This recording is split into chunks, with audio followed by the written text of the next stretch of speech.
Greenland सालों भर बर्फ में ढका रहने वाला दुनिया का वो भूभाग, वो इलाका जहां कई कई महीने तक सूरज निकलता ही नहीं। हर वक्त चारों तरफ बर्फ ही बर्फ। दुनिया का सबसे बड़ा द्वीप, लेकिन आबादी 60,000 से भी कम, करीब 56,000, यानी दिल्ली के किसी एक मोहल्ले से भी कम। न चमकता हुआ स्काईलाइन, न मॉल, न मेट्रो, न ऊंचे ऊंचे कॉर्पोरेट टावर, न भीड़, न ट्रैफिक, न चुनावी शोर। आज यही ग्रीनलैंड अमेरिका की आंखों की किरकिरी बना हुआ है। अमेरिका के लिए ऐसा बेशकीमती इलाका बन गया है कि अमेरिकी राष्ट्रपति ट्रंप खुलेआम कहते हैं कि हमें ग्रीनलैंड चाहिए, खरीदकर या किसी और तरीके से कब्जा करके। 21वीं सदी में एक देश का राष्ट्रपति दूसरे देश के भूभाग के बारे में इस तरह से बात कर रहा है जैसे कोई रियल एस्टेट डील हो, जैसे वहां रहने वाले लोग इंसान नहीं, बस जमीन से जुड़े कुछ आंकड़े हों। ग्रीनलैंड को अमेरिकी कब्जे से बचाने के लिए France, Germany, Britain, Norway, Finland, Sweden और नीदरलैंड की सेनाएं ग्रीनलैंड के बर्फीले हवाई अड्डों पर उतरने लगी है। यूरोप को लगता है कि अगर आज ग्रीनलैंड गया तो कल कोई और इलाका अमेरिका या किसी महाशक्ति के कब्जे में जाएगा। ग्रीनलैंड पर कब्जे के अमेरिकी मंसूबों के खिलाफ वहां यूरोपीय देशों का फौजी जमावड़ा होने लगा।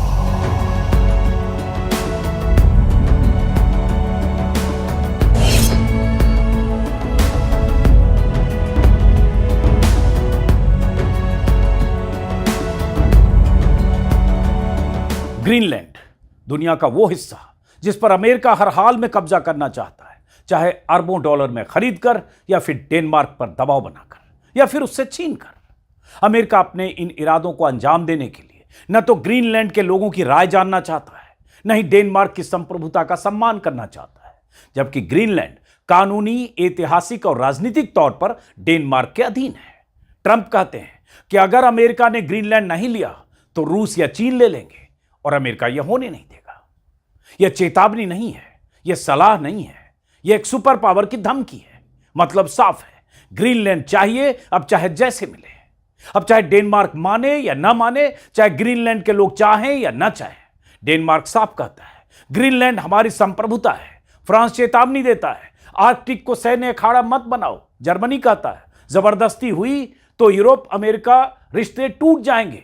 अमेरिकी दादागिरी और धमकी के खिलाफ भयंकर नाराजगी है, लेकिन ट्रंप अपनी बात को बार बार दोहरा रहे हैं, हमें ग्रीनलैंड चाहिए हर कीमत पर। आखिर ऐसा क्या खास है ग्रीनलैंड में? वहां का जनजीवन कैसा है? सालों भर भयंकर बर्फबारी के बीच वहां कैसे लोग रहते हैं? ग्रीनलैंड का इतिहास क्या है? ग्रीनलैंड पर डेनमार्क की दावेदारी कब से और कैसे है? अमेरिका हर हाल में ग्रीनलैंड को डेनमार्क से क्यों छीनना चाहता है? ग्रीनलैंड में यूरोपीय देशों के फौजी विमान क्यों उतरने लगे हैं? ग्रीनलैंड के लोग किसी भी सूरत में अमेरिका के साथ क्यों नहीं जाना चाहते? रूस और चीन की नजर ग्रीनलैंड पर क्यों है? इस वीडियो में विस्तार से सारे पहलुओं पर आज मैं बात करूंगा। मैंने भी ग्रीनलैंड पर पहले इतना नहीं पढ़ा था जितना बीते दिनों में पढ़ गया, क्योंकि ग्रीनलैंड की लगातार चर्चा होने लगी, अमेरिकी कब्जे का अंदेशा होने लगा। जो पढ़ा समझा वो आपको इसी वीडियो में विस्तार से बताऊंगा।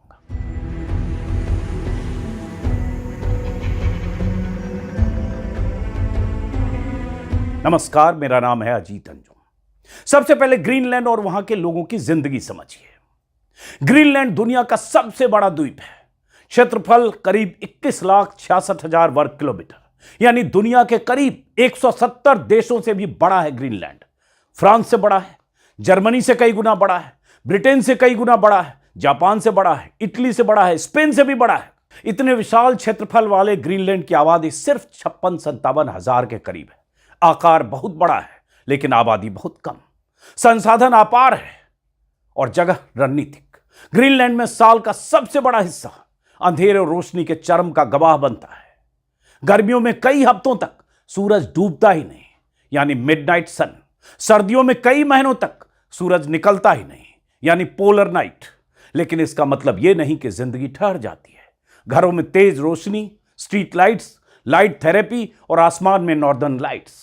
मिडनाइट सन वाले इलाके में मई के अंत से जुलाई के अंत तक सूरज 24 घंटे डूबा रहता है। रात होती ही नहीं, आधी रात को भी आसमान में उजाला रहता है। लोग घड़ी से ज्यादा सूरज देखकर समय पहचानते हैं। खिड़कियों पर मोटे पर्दे लगाते हैं ताकि सो सकें। पोलर लाइट वाले इलाके में नवंबर से जनवरी फरवरी तक सूरज हफ्तों या महीनों तक नहीं निकलता है। उत्तरी ग्रीनलैंड का इलाका जहां 3-4 महीने तक सूरज नहीं दिखता, लेकिन इसका यह मतलब नहीं कि पूरा अंधेरा होता है। दिन में नीली हल्की रोशनी रहती है, बर्फ सूरज की पुरानी रोशनी को रिफ्लेक्ट करता है, चांद और सितारे बेहद साफ दिखते हैं। ग्रीनलैंड के हर घर में तेज एलईडी लाइट्स का इस्तेमाल होता है, स्ट्रीट लाइट्स लगातार जलती रहती है, घरों के अंदर पीली गर्म रोशनी वार्म लाइट का इस्तेमाल होता है। लोग लाइट थेरेपी लैंप का इस्तेमाल करते हैं ताकि डिप्रेशन ना हो। सरकार मानसिक स्वास्थ्य को लेकर बहुत सतर्क रहती है। ग्रीनलैंड में सड़कें कम हैं, बर्फ ज्यादा है। यहां एक शहर से दूसरे शहर जाने के लिए बहुत मशक्कत करनी पड़ती है। ज्यादातर शहर आपस में सड़कों से जुड़े ही नहीं है, इसलिए सफर बहुत मुश्किल भरा होता है। सर्दियों के मौसम में सबसे भरोसेमंद ट्रांसपोर्ट है डॉग स्लेज। यह हजारों साल पुराना ट्रांसपोर्ट सिस्टम है। दूर दराज के लोग और मछुआरे आज भी डॉग स्लेज का ही इस्तेमाल करते हैं। इसके अलावा स्नो मोबाइल का इस्तेमाल होता है। लंबी दूरी के लिए हेलीकॉप्टर और छोटे विमानों का भी लोग इस्तेमाल करते हैं। इसके लिए डेनमार्क सरकार सब्सिडी देती है ताकि लोग सफर कर सकें। गर्मियों में जब बर्फ पिघलती है तब नाव, छोटी शिप और फेरी मुख्य ट्रांसपोर्ट बन जाते हैं। शहरों के भीतर छोटी सड़कें हैं, कारें हैं, बसें हैं, लेकिन शहर खत्म होते ही सड़क भी खत्म। उसके बाद या तो बर्फ है या समुद्र। ग्रीनलैंड में मछली पकड़ना सबसे बड़ा उद्योग है। यह जानबूझकर थोड़ा ग्रीनलैंड का बैकग्राउंड आपको बता रहा हूं। क्या है ग्रीनलैंड, वहां के लोग कैसे हैं, उनकी दिनचर्या कैसी है, यह बता रहा हूं। उसके बाद अमेरिकी मंसूबे और उसकी ऐतिहासिकता पे आएंगे। सरकारी नौकरियों के लिए डेनमार्क सरकार बड़ा बजट देती है। टूरिज्म से भी कुछ कमाई हो जाती है। नॉर्दर्न लाइट देखने दुनिया भर से लोग वहां आते हैं। रेयर अर्थ मिनरल्स भी वहां भरपूर हैं और उस पर भी नजर अमेरिका की है। उस पर भी आगे विस्तार से। अब सवाल उठता है कि ग्रीनलैंड के लोग दुनिया के सुपर पावर देश अमेरिका के साथ क्यों नहीं जाना चाहते हैं? जवाब साफ है। ग्रीनलैंड के लोग जानते हैं कि अमेरिका आएगा तो जमीन पर सैन्य ठिकाने बनेंगे, संसाधनों का दोहन होगा, उनकी संस्कृति दब जाएगी। ग्रीनलैंड के लोग अपनी भाषा, अपनी संस्कृति और अपनी बर्फीली जिंदगी किसी सुपर पावर के हाथों नहीं सौंपना चाहते हैं। अब जरा ग्रीनलैंड का इतिहास ठीक से समझिए। करीब 982 ईस्वी में नॉर्थ समुदाय यानी वाइकिंग यहां पहुंचे और बसने लगे। सदियों तक ग्रीनलैंड स्कैंडिनेवियाई प्रभाव में रहा। 1721 में डेनमार्क नॉर्वे ने ग्रीनलैंड पर अपना प्रशासन स्टैब्लिश किया। 1814 में जब नॉर्वे डेनमार्क से अलग हुआ तो ग्रीनलैंड डेनमार्क के पास ही रहा। 1953 में ग्रीनलैंड को डेनमार्क के संविधान में शामिल किया गया और उसे देश का आधिकारिक हिस्सा बना दिया गया। 1979 में यानी 1979 में ग्रीनलैंड को होम रूल मिला, यानी अपनी स्थानीय सरकार। 2009 में सेल्फ गवर्नमेंट यानी आंतरिक मामलों में काफी हद तक खुद फैसले लेने का अधिकार। और आज ग्रीनलैंड के लोग अपनी जमीन, अपनी भाषा और अपनी पहचान को लेकर बेहद सजग हैं। यही वजह है कि ग्रीनलैंड के लोग अमेरिका के साथ नहीं जाना चाहते हैं। अब जरा दुनिया के नक्शे पर नजर डालिए और समझिए। ग्रीनलैंड उत्तरी ध्रुव के करीब आर्कटिक के बीचों बीच है। एक तरफ अमेरिका का अलास्का, दूसरी तरफ यूरोप का दरवाजा और सामने रूस की Arctic Seema.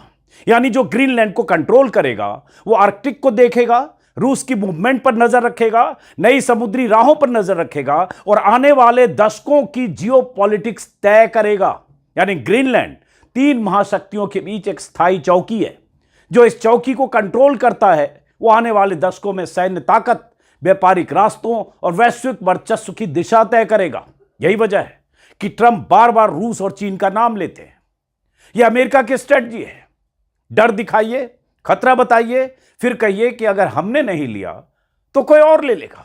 We need Greenland for national security, not for minerals. We have so many sites for minerals and oil and everything. We have more oil than any other country in the world. We need Greenland for national security. And if you take a look at Greenland, you look up and down the coast, you have Russian and Chinese ships all over the place. अमेरिकी सांसद Randy fine ने 4 दिन पहले Greenland annexation and statehood act के नाम से एक bill भी पेश किया है। यह बिल प्रेसिडेंट ट्रंप को ग्रीनलैंड को अपने कब्जे में लेने और बाद में इसे अमेरिकी राज्य बनाने के लिए कानूनी अधिकार देता है। और अगर यह बिल पास हुआ तो अमेरिका को ग्रीनलैंड को अपना 51वां राज्य बनाने का अधिकार मिल जाएगा। हालांकि यह बिल अभी सिर्फ पेश हुआ है, इसे हाउस और सीनेट दोनों में पास होना है। कई एक्सपर्ट्स का कहना है कि बहुत मुश्किल से पास होगा। यह अंतर्राष्ट्रीय कानून के खिलाफ है क्योंकि ग्रीनलैंड पर पिछले 300 सालों से डेनमार्क का कंट्रोल है। हालांकि ग्रीनलैंड की अपनी सरकार है, जैसा कि मैंने आपको शुरू में बताया, अपने चुनाव हैं, लेकिन वहां की सरकार आंतरिक मामले ही संभालती है। विदेश नीति और रक्षा जैसे क्षेत्र डेनमार्क के अधीन है। अब देखिए बीते कुछ दिनों में क्या हुआ। डेनमार्क की अपील पर नेटो सहयोगियों के सैनिक ग्रीनलैंड पहुंचने लगे हैं। Sweden, Norway, Germany, France, Netherlands और कनाडा जैसे देश छोटे स्तर पर अपने सैन्य कर्मियों को भेज रहे हैं। इनका मकसद है ग्रीनलैंड की रक्षा और सामरिक स्थिति को मजबूत करना। इसका मतलब साफ है, यह सिर्फ अमेरिका बनाम डेनमार्क का मामला अब नहीं रहा। अब यूरोप के देश साफ संदेश दे रहे हैं कि अगर अमेरिका ग्रीनलैंड पर जोर जबरदस्ती कब्जे की कोशिश करेगा तो नेटो की नींव हिल जाएगी। यूएन चार्टर के तहत किसी भी देश को दूसरे देश के कब्जे वाले इलाके को बलपूर्वक लेने का कोई अधिकार नहीं है। यह अंतर्राष्ट्रीय कानून के खिलाफ है। अगर अमेरिका इस तरह का दबाव या सैन्य कदम उठाता है तो यह मामला यूएन सुरक्षा परिषद तक पहुंचेगा, सिक्योरिटी काउंसिल तक पहुंचेगा। वहां विकासशील यूरोपीय और वैश्विक दक्षिण के देश मिलकर अमेरिका को चुनौती दे सकते हैं। और शायद यही वजह है कि अमेरिकी संसद के भीतर सिंगल पार्टी समर्थन नहीं है। कुछ सांसदों ने विरोध में भी बिल पेश किया है।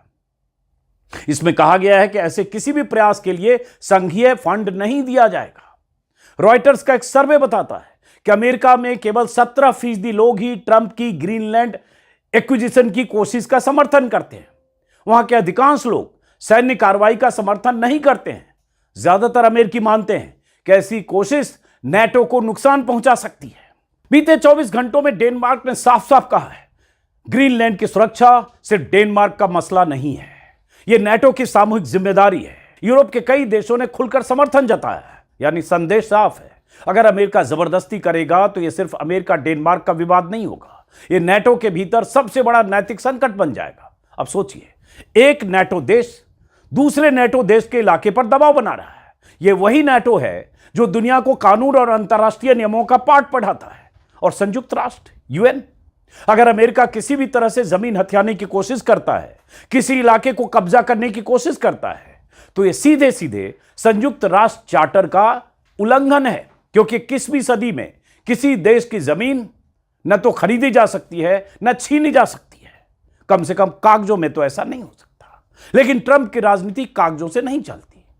वो उसी सोच से आते हैं जिसमें अमेरिका ने रूस से अलास्का खरीदा था, फ्रांस से लुइजियाना खरीदा था, स्पेन से फ्लोरिडा खरीदा था और दुनिया को बताया था कि सब कुछ बिकाऊ है, बस कीमत सही होनी चाहिए। और इसी तरह से अमेरिका ने साम्राज्य का विस्तार किया, देश की सरहदों का विस्तार किया। 2019 में जब ट्रंप पहली बार कहते हैं कि अमेरिका ग्रीनलैंड खरीद सकता है तो दुनिया हंसती है। डेनमार्क की प्रधानमंत्री साफ कहती हैं ग्रीनलैंड बिकाऊ नहीं है। ट्रंप नाराज हो जाते हैं, डेनमार्क के अधिकारी की यात्रा रद्द कर देते हैं और यहीं से समझ में आता है कि मजाक नहीं था। अब जब ट्रंप दूसरी बार राष्ट्रपति बने तो अपने इरादे को अमली जामा पहनाने पर आमादा है। अब सवाल है कि अमेरिका ग्रीनलैंड क्यों चाहता है? क्योंकि ग्रीनलैंड सामरिक दृष्टि से सोने की खान है। सेकेंड वर्ल्ड वॉर के दौरान 1941 में जब नाजी जर्मनी ने डेनमार्क पर कब्जा किया, तब अमेरिका ने ग्रीनलैंड में अपने सैन्य ठिकाने बना लिए। 1951 में डेनमार्क और अमेरिका के बीच एक डिफेंस डील हुई, एक रक्षा समझौता हुआ, जिसके तहत अमेरिका को ग्रीनलैंड में स्थायी सैन्य मौजूदगी की अनुमति मिली और यही बना थूले एयरबेस, जिसे आज पिटुफिक स्पेस बेस कहा जाता है। यही बेस अमेरिका के न्यूक्लियर अर्ली वार्निंग सिस्टम का सबसे अहम हिस्सा है। अगर रूस से कोई मिसाइल दागी जाती है तो सबसे पहला संकेत ग्रीनलैंड से मिलता है। मतलब ग्रीनलैंड में अमेरिकी सैन्य बेस है, मिसाइल चेतावनी सिस्टम है, स्पेस निगरानी है। यानी अमेरिका पहले से ग्रीनलैंड के अंदर है, बस अब पूरी चाबी चाहता है। और यही अमेरिका का बेहद खतरनाक इरादा है जो दूसरे देश की संप्रभुता पर चोट है, हमला है। ग्रीनलैंड में अमेरिका की दिलचस्पी की दूसरी वजह दुर्लभ खनिज है, रेयर मिनरल्स, अर्थ मटेरियल्स।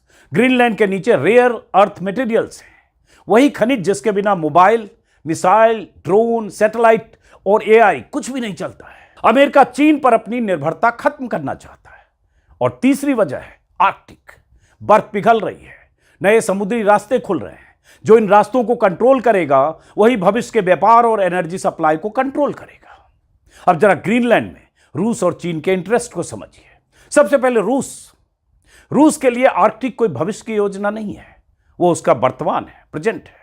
रूस की सबसे लंबी समुद्री सीमा आर्कटिक में है। उसकी न्यूक्लियर सबमरीन यहीं तैनात है। उसकी मिसाइल अलार्म सिस्टम यहीं से काम करती है। यानी अमेरिका को कोई बैलिस्टिक मिसाइल सबसे पहले दिखेगी तो ग्रीनलैंड के ऊपर से आती हुई दिखेगी।